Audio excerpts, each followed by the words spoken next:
they are not secrets, but they are so difficult to realize that they seem like secrets. The first one, in the Biocentric Phenomenology of Ludwig Klages, the one important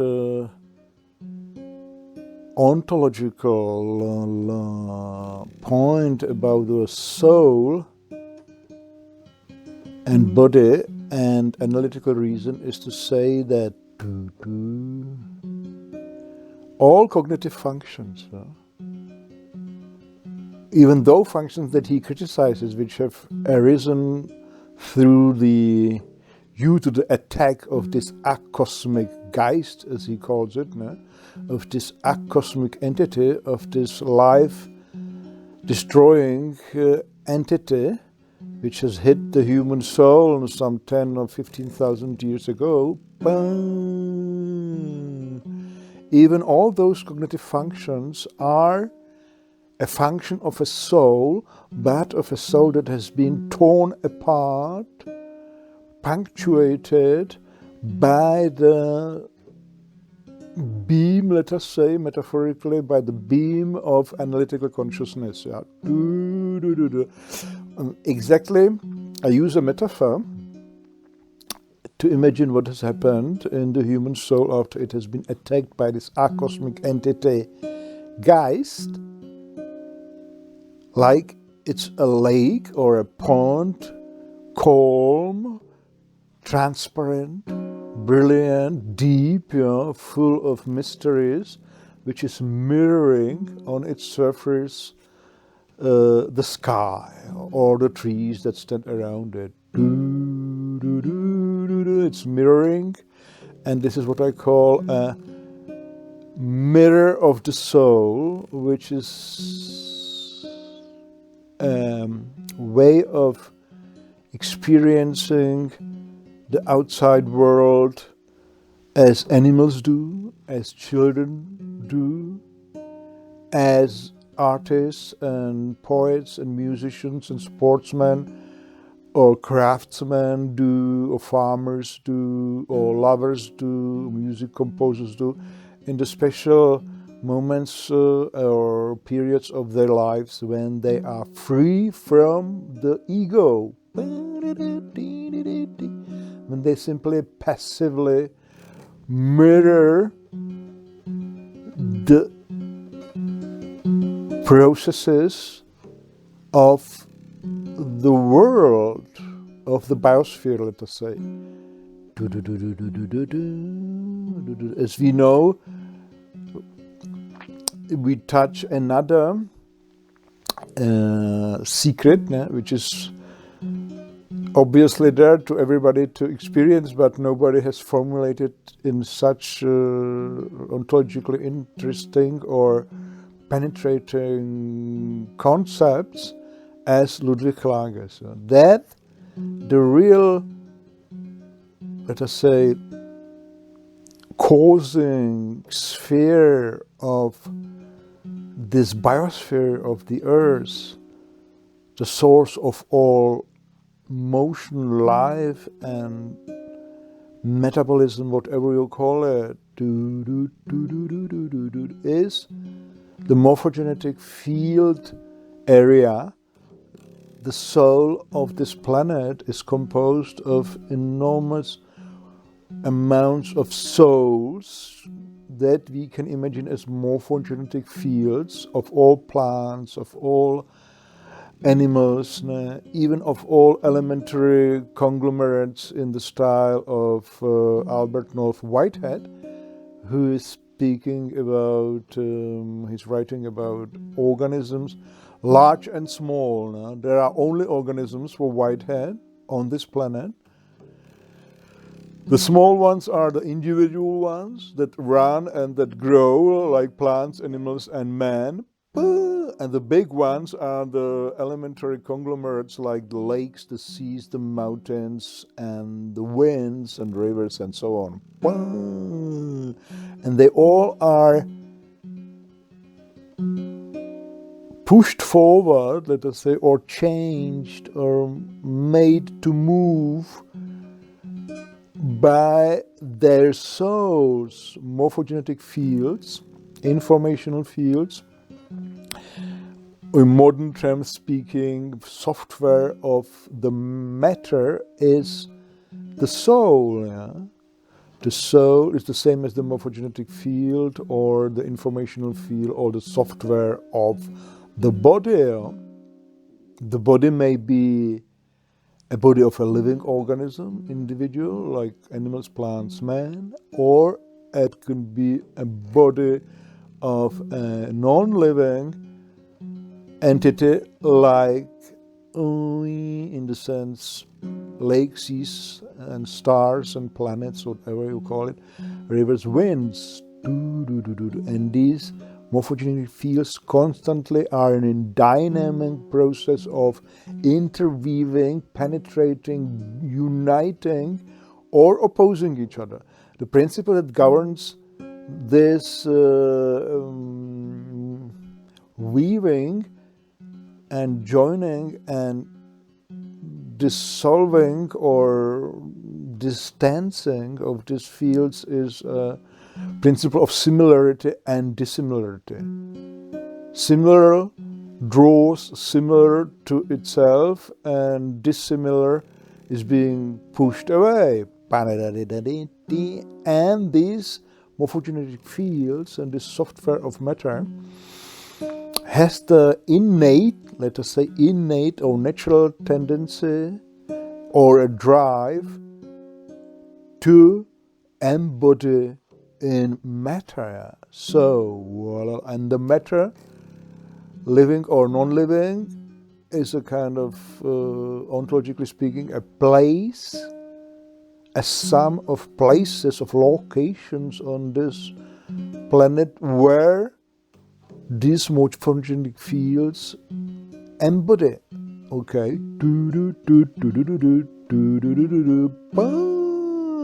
So the causation is not in an empiristic Newtonian style where some ivory balls hit each other, transporting the momentum of force. This is only an effect. Yeah? The real cause is the software merging of the morphogenetic fields. So, this is similar to the concept of Sheldrake, Rupert Sheldrake, where these morphogenetic fields carry the forms also of all animals. This is similar to the conception of Rudolf Steiner in anthroposophy, where like plants, when the seeds wake up and the plant begins to grow, then immediately the software or the image or the morphogenetic fields of the complete plant opens around this seed, and the plant is growing by being drawn upwards into this morphogenetic field form. Yeah? So the cause that the plant is growing is not that metabolism is going on or through the roots and through photosynthesis in the leaves, and that matter is accumulating. Yeah? Cells are dividing and the number of cells is growing, so that somehow the substance is growing and somehow pushing the plant away from the center of the earth to the sky in a certain specific form. This is a great mystery which biology has not yet been able to explain. Why this form, if it would be simply a mechanistic pushing of matter on matter. Okay, so we have touched this ontological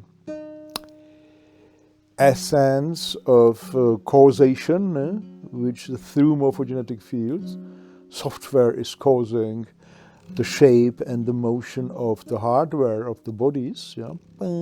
We return to the first great discovery of Ludwig Klages, the so-called secret of the ego. So we have this pond, this river, let us say better, a clear lake, which is mirroring all what happens around it, above the surface, the birds are flying and the clouds are flying and the trees are moving in the wind and everything is being mirrored faithfully on the surface of this lake or of this pond. Yeah. And it is deep and it is calm, but it may be also windy, and then the surface is moving, and the mirroring of the clouds is lost. That was now. A stone falls, or a pebble falls from a tree, or a stone is thrown into the lake. And this is a symbolic image of the ego, of the acosmic, better to say, exactly. It is a symbol, an image of the acosmic entity, which Klages calls Geist, in his fundamental 1500 pages work is called Geist als Widersacher der Seele, which means analytical reason as an enemy of the soul.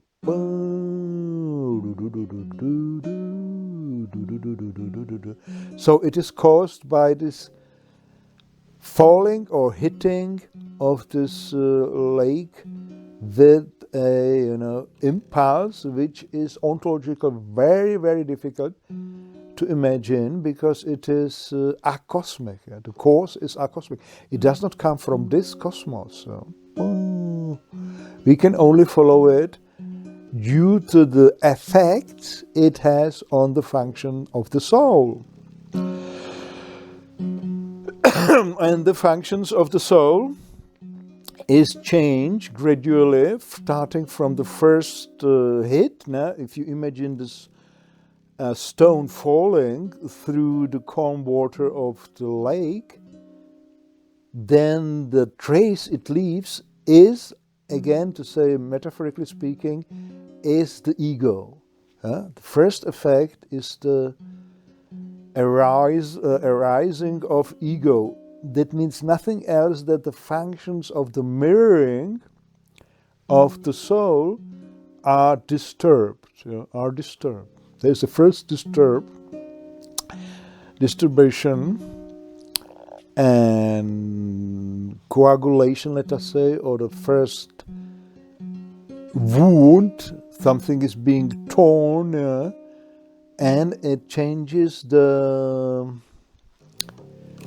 reflections of the outside and inside world of the pure soul. And then from this place of first disturbance, waves are widening to all sides, creating the further functions of the ego, further disturbances of the morphogenetic field of the soul, and he called them subsequently consciousness, self-consciousness, personal will to power, personal objective perception, and personal conceptual thinking.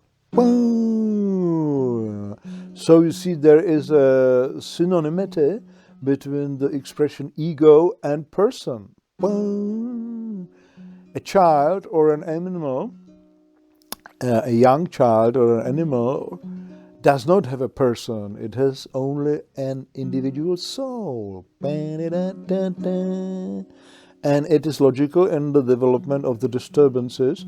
As soon as the disturbance occurs, then the reflection of the lake is somehow, of the water in the lake, let us speak metaphorically, or of the functions of the brain, if you want so, or of the software functions of the soul, or of the hardware functions of the brain.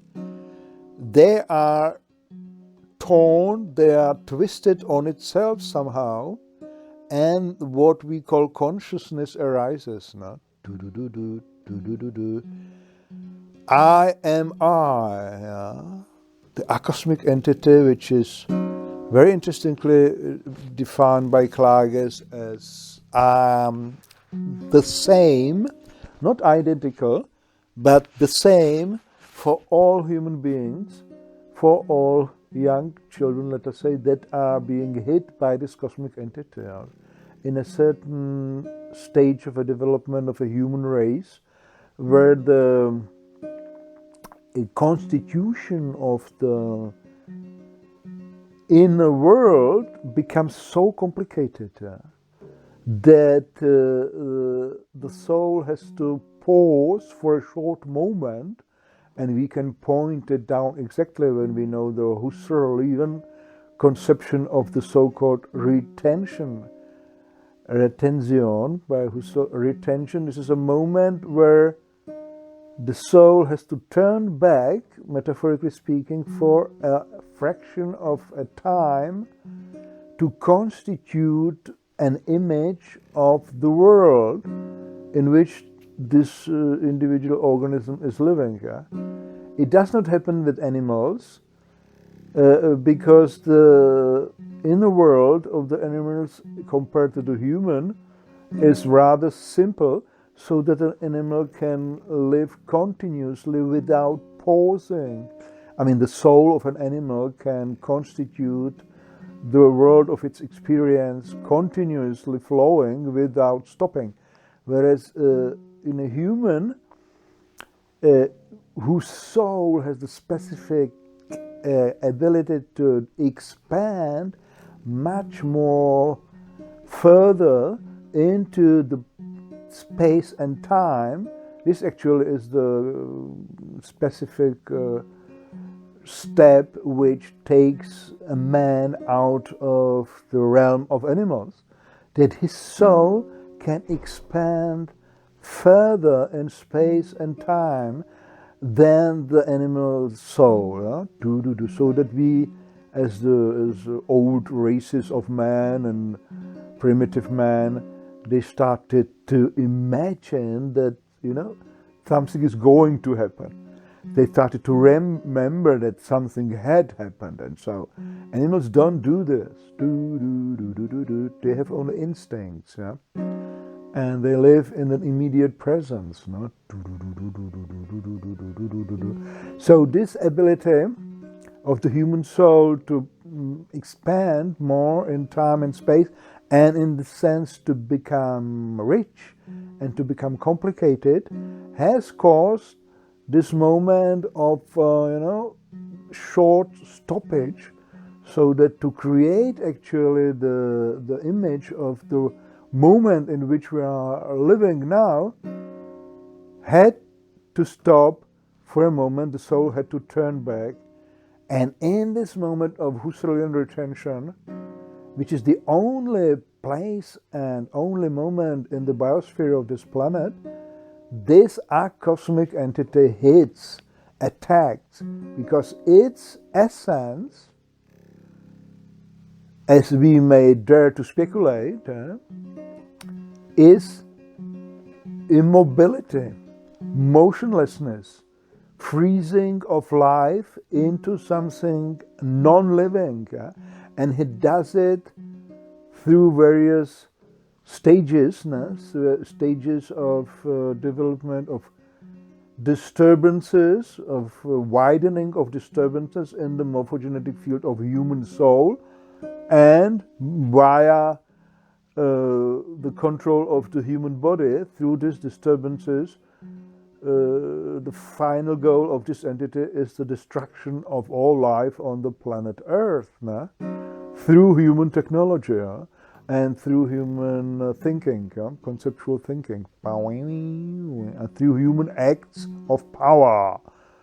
So let's look in detail on this. As soon as the stone hits the calm lake, we have this trace, a kind of column of vibrating bubbles of water. This is an image of the ego. The ego center is created. Okay, and from it further disturbances arise. First, consciousness, no? As we have said, realization that ego is ego. I am I, metaphorically expressed by this folding of the mirroring waves of water on itself. It comes to mirroring of itself, whereas so far it has been a mirroring only, the outside world, or the inside world in the sense of bodily perceptions. But now somehow it mirrors its own mirroring. Like if you would put big two mirrors against each other and you stand in between, then you see this endless mirroring of mirrored images. So, as soon as this arises, it's a terrible realization for a human being. I am I, little children that experience that show certain bodily reactions. Like children do not know that they are individuals, that they have, specific ego. They talk about themselves like Peter is hungry. Peter wants ice cream. Like when they are 1 year old or 2 years old. Then suddenly, after the second year of life, a child is, let us say, crawling on the floor and sees a mirror or a window image, and naturally is interested who is there. A friend, another child, somebody. So it is crawling to the mirror and suddenly hits the mirror. This is the image or metaphor of this folding of the morphogenetic field of the soul on itself, because it hits the mirror and there was nothing, there was pure space with this another guy in it. So the child is surprised. There's a certain shock. This is again the image, let us say, a metaphor for the fact that it hurts. It is a disturbance to become an ego. Child withdraws back and sees the other guy is also withdrawing back. So he raises his hand, the other guy raises his hand. So this is really interesting. It's such a good friend who is doing absolutely the same. So the child comes again forward and hits and touches the hand and looks on itself, and then suddenly the realization appears. This is me, I am I. And since that moment, the child then is like saying, I am hungry, not using its own name and pointing on himself as a boy. Peter is hungry. He says, I am hungry. Okay, so we have this. As soon as this ego arises, this consciousness and self-consciousness, then immediately the trouble is there. Because you want to take care of yourself, naturally. You suddenly realize that you have desires. Now, you want this, you want more from this yellow pudding, you don't want this chocolate pudding. Nah? It's how the Buddhist would say, burning fires of desire. You want this, you don't want that. Nah? And this is according to your personal ego desires. That is another important point in Biocentric Phenomenology, that this natural instincts that the animals have and the young children have up to say 2, 3, third or year of life are changed into interests, egoistic interests. And ontologically speaking, the energy of the morphogenetic field, which is drawing the soul of a similar quality to itself, which we have described earlier as the real causation of the embodiment of images, of this metabolism and motion of plants, animals, and elementary forces, This is being diverted. This drawing force, this uniting force of images, of morphogenetic fields, which are always emotional also, is being, let us say, reduced, condensed into an intentional beam of consciousness. Husserl, in his phenomenology, has rightly pointed out that consciousness is always intentional. No? It is always a consciousness of one object, because as soon as there is consciousness, there is ego, there is the subject, and naturally everything which is being observed by the subject becomes an object. And it is possible only by dissecting the flowing morphogenetic field of life into individual objects. Nah? So there's like a sea of a torchlight. Now you come to a dark room with the torchlight, there is no other light, and you slide with the torchlight through the dark space you hit.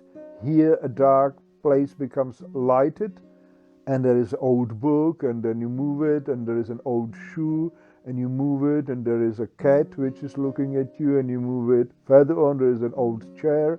So one by one you realize these objects. No? Some of them you want, some of them you don't want. No? And so these are your interests. And we speak also about disturbing, tearing, punctuating, to say hurting the morphogenetic field of the soul by this spear, this spear of knowledge, let us say, this spear, this beam, this sword of realization, which is penetrating the soft, all mirroring morphogenetic field, which is passive. We come to another point on in Klagesian interpretation of the soul, that all acts of consciousness are timeless, and they are unreal in a certain sense, because they happen in this new realm of conceptualization, of freezing of the flowing experience of this Heraclitean permanent change of phenomena. Phenomenology studies phenomena, experiences, and truly observed, the phenomena are constantly changing, flowing. Husserl has written 20 volumes of his Husserliana, which is, a permanent description of what he is experiencing as far as phenomena are concerned, and it is constantly flowing, changing. There is no end. But objective consciousness, following the first disturbance, which was consciousness, turns on itself, becomes self-consciousness. First, your inner lake, your inner pond, your mirror of the soul is reduced into a kind of image, objective idea, let us say better, not image, objective idea of who you are. You are now you, an ego, which is a frozen mirror of the soul. This is the first disturbance now.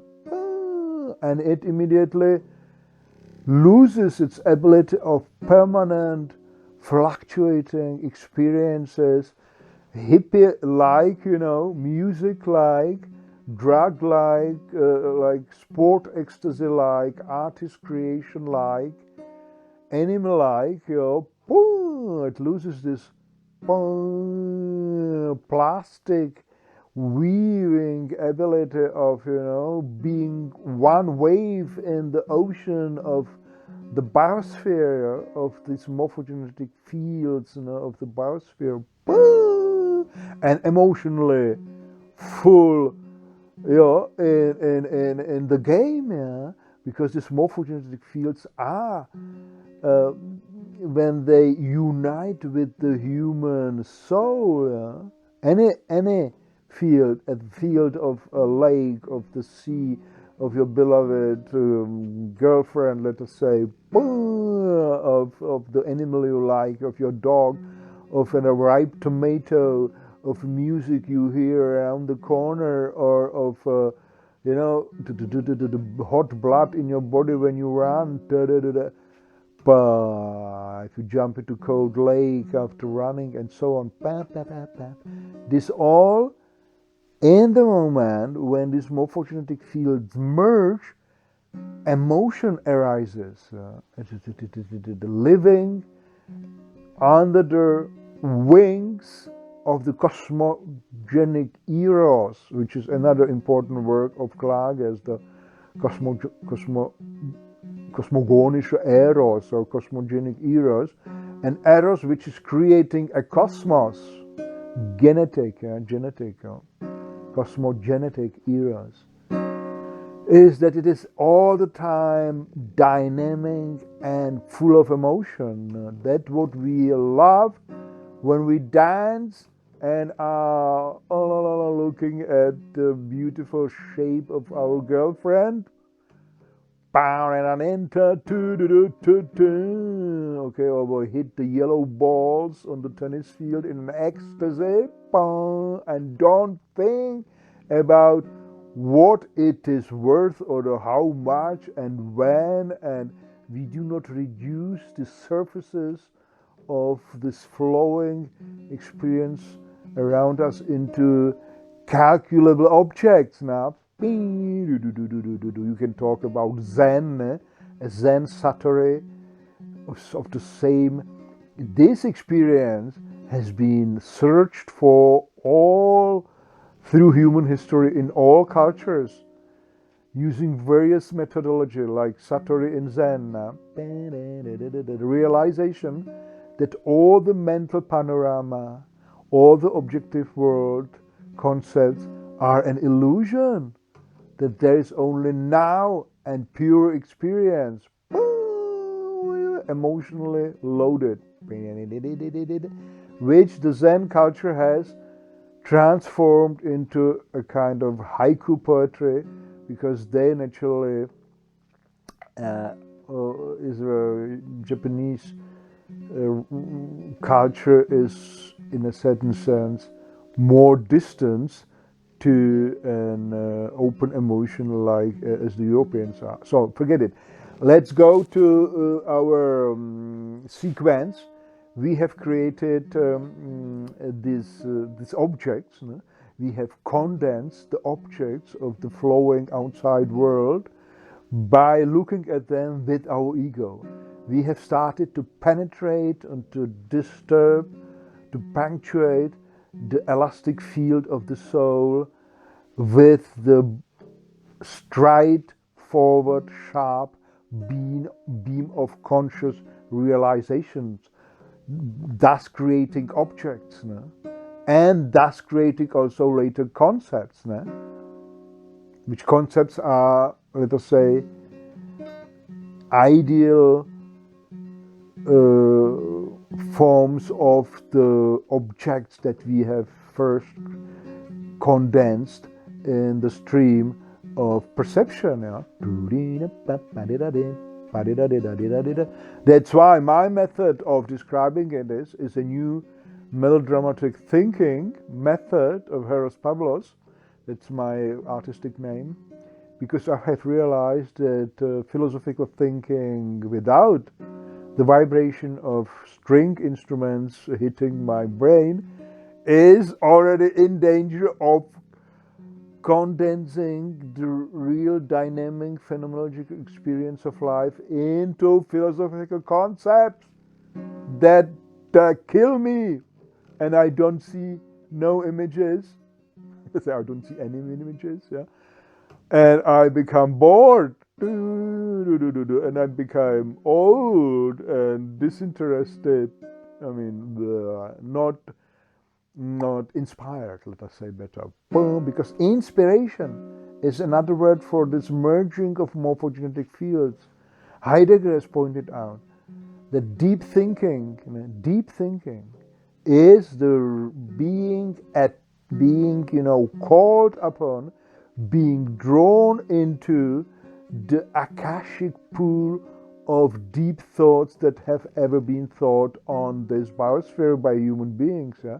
He calls this pool Gedächtnis, the supra-individual memory that is filled with deep images, let us say, better than thought, with the phenomenological experience of deep thinkers that have ever came upon this secret of, living thinking which is not conceptual only, but also full of images and emotions too. And this is also merging. This is also an informational field which can merge with the individual thinker even today when he is inspired. But my way to achieve this, to opening the secret hall of wisdom, the holy grail of wisdom, the stone of the philosophers, is to enter it while my body is under constant vibration of string instruments, as I lie here on my bardic mattress. I have the guitar on my head. Yeah. We go on our journey, the mysterious,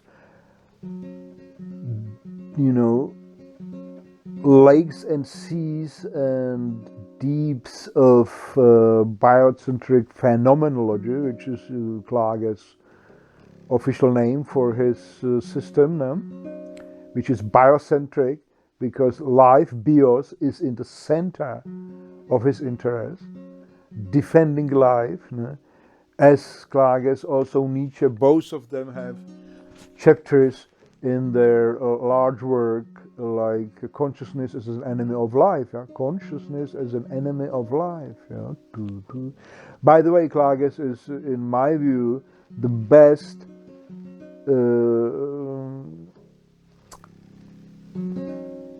philosopher as far as interpretation of Nietzsche is concerned.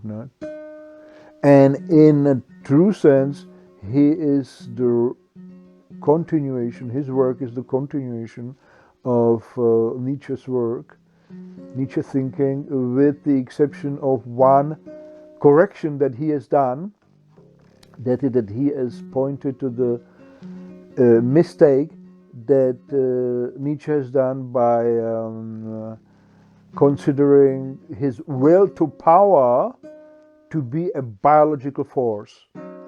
Even in the individual cells of all animals and plants, he postulated an impersonal will to power whose aim is to enlarge the sphere of its influence and to subdue all weaker centers of power.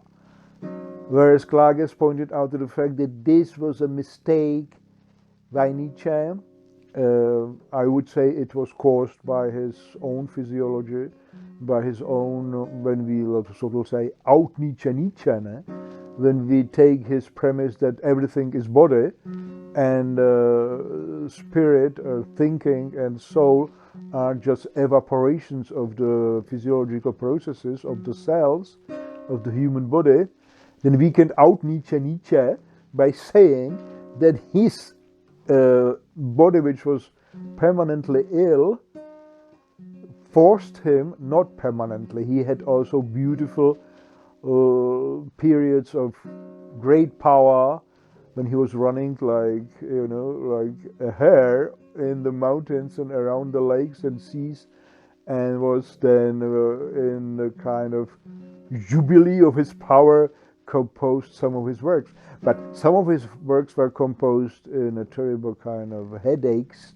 and illness, and that's why he stressed so much the overcoming willpower, because it helped him to survive, So in concept of Klages, this biological force, life itself, is not a dominating force. It's a kind of experimenting, dancing, overflowing cup of Dionysic, experimental creation, It's childish. It's a play. And the principles that govern the union and new creations are the principles of similar to the similar and dissimilar away from the similar. Okay, let's go back. We have this lake, pond, which is our central core metaphor now, hit by the stone of a cosmic entity X, which we cannot describe ontologically by itself, only its effects in the morphogenetic field of the soul. First effect, bang, ego. Second effect, consciousness, folding of the consciousness due to the disturbance of the waves of the soul on itself, self-consciousness, immediately, let us say, coagulation or concentration of the flowing phenomenological experience of qualities into objects who have then measurable quantities. The surfaces become important with Descartes. Only the clear and the distinct is real, and measuring becomes the obsession of the human race. Weighting, measuring, comparing, counting. Surfaces. The inside is starting, the emotional inside of the soul is starting to be regarded as paradoxically, as a disturbance. We have Descartes' perturbationes anime, czyli whirlwinds of the soul, are disturbing the clear reason, our judgment. We have it already in Plato, the mob of the senses, which is another word for the soul, because the senses are body, and the body and the soul are one unity. In Biocentric Phenomenology, we call it life. It's a bipolar unity, and body is the expression of the soul, and soul is the meaning of the body, is the software of the body, is the morphogenetic field of the body. So we see it, immediate freezing of the flowing experience and emotionally flowing experience of forms is frozen into objects that are distant from, they are away, and they are different from the subject that is observing them, and emotions are considered as disturbances. We have empiric cold science, and we continue there to all the problems that have been created as soon as this approach to the outside world has reached even further field of disturbances is the field of conceptual ideas. As long as these disturbances of the human soul have remained in the realm of objects, of frozen experiences into objects like hammers and bricks and knives and chairs and tables and dogs and cats and bisons and spears and bows and drums and so. So it was, this is the paradoxical, this is my contribution to Klagesian worldview, that I take Nietzsche's idea of one source only. There is only one source of life power, and this life source is either strong and clear and fresh and young and new, or it is old and depleted and dirty and dying, which is another expression for Nietzsche's concept of decadence. No? And at the beginning of the human race, this ability to create, objective models and objective perception, and to distance itself from the immediate experience, which is already, a kind of innate, inborn quality of the human soul, is, as we have said, its ability to expand the morphogenetic field into distance, a spatial distance, and the distance of time, which is memorial. Klages says in Cosmogenic Eros that, ontologically speaking, the distance of time and distance of space are the same.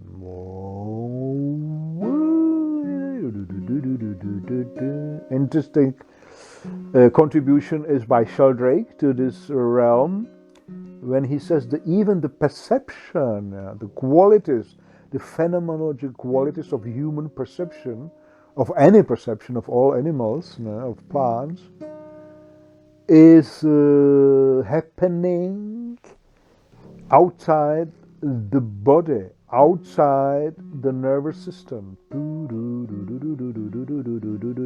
Morphogenetic field, as I look at the beautiful tree, let us imagine, look at the beautiful tree, I see its colors and its leaves, and they are yellow and they move in the wind, like, say, it's a birch in the autumn. Birches keep their golden leaves for a long time, and they have them on long, slim branches, and it looks like a hair of some goddess. So I look at this tree. I'm surprised by its beauty. What happens? That my soul expands towards the birch, towards the tree, and that is meant spatially, in real space. It expands like some 50, 100 meters. If I stand like 50 or 100 meters from this birch, it expands towards the tree and merges with the informational field of the tree.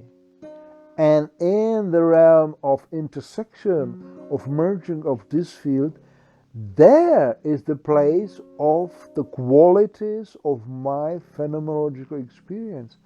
It is not in my head.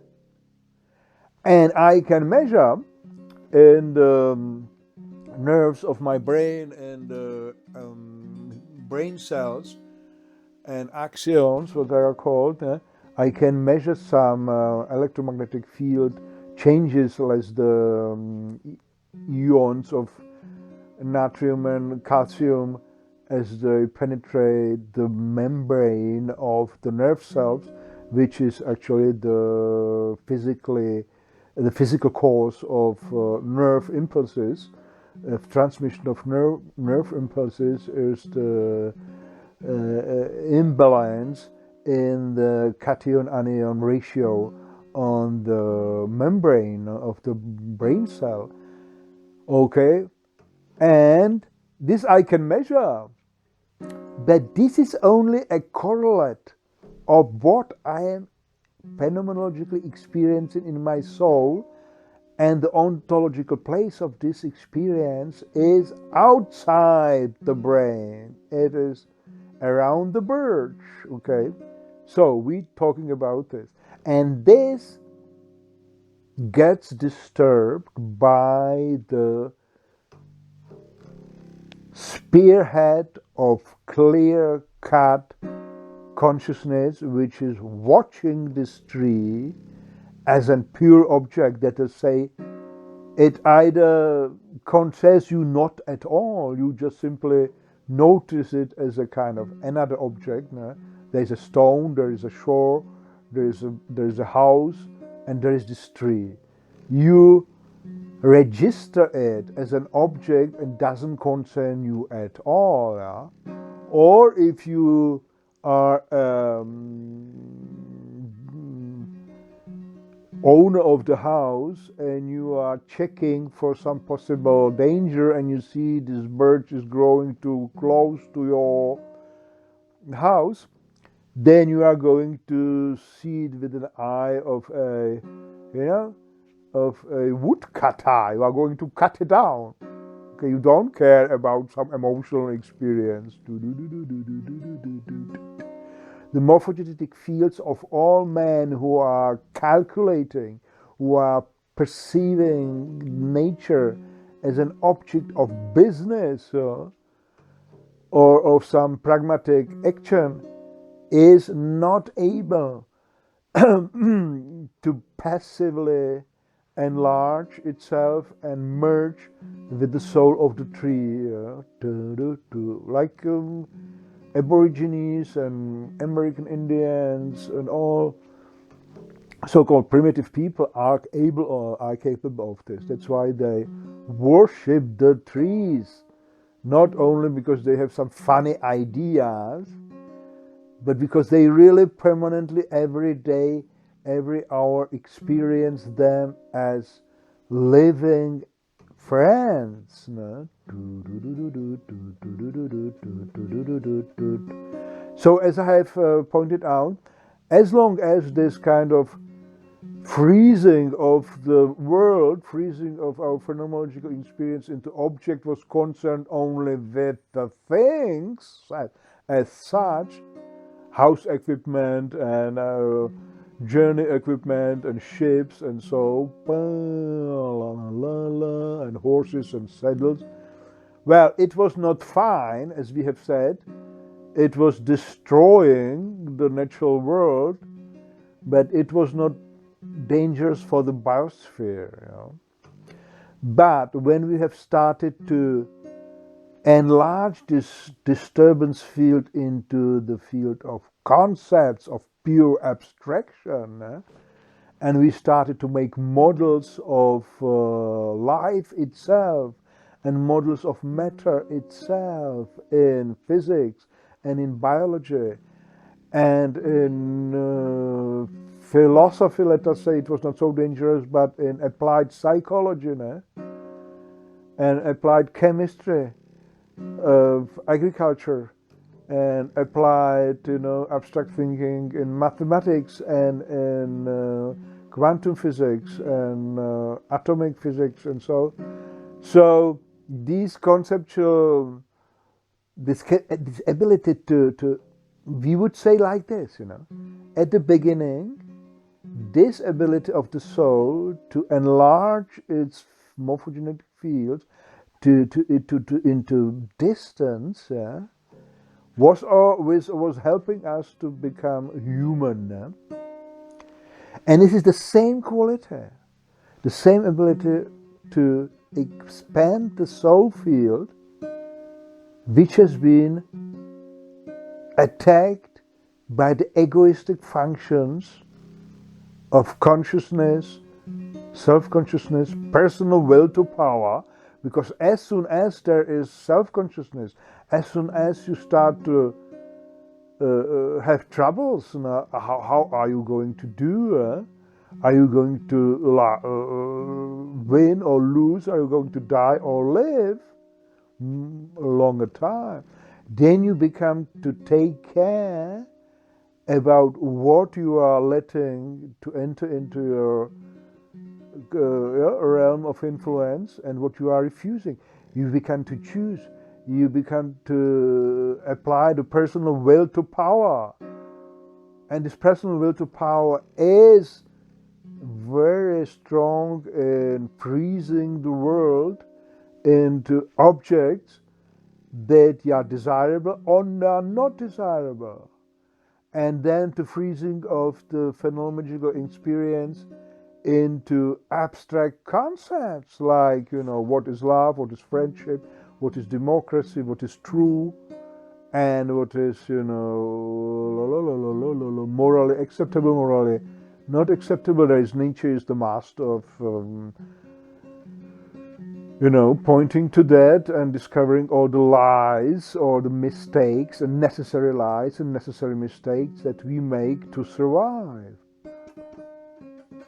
With genealogy of morals, But when the ego has directed its personal interest and its personal will to power to the study of matter itself and of the life itself, and when conceptual models were created of, matter and life, that are by definition mistakes, necessary mistakes, as Nietzsche points out very well in Human or to Human. A human being, which is a part of the whole, cannot by definition create, invent, or describe correctly models of the whole, because it's already part of the whole, and his human, anthropological filters it cannot transcend, and that's why we come to the conclusion, as we have started at the beginning, that this acosmic entity, which according to Klages in Biocentric Phenomenology, has attacked the human soul some 15,000 years ago, let us say, because we can see it in the traces of its, influence, because the first traces then that are to be found in archaeology and so are the symbols, are the signs, are the birth of writing, of freezing, because writing is basically, be it hieroglyphic or symbolic or alphabetic or numeric, these are symbols, signs that are objective traces of the frozen conceptualization of the phenomenological experience of the dynamic mirror of the soul. So already with the first writing, this road to self-destruction begins, ladies and gentlemen.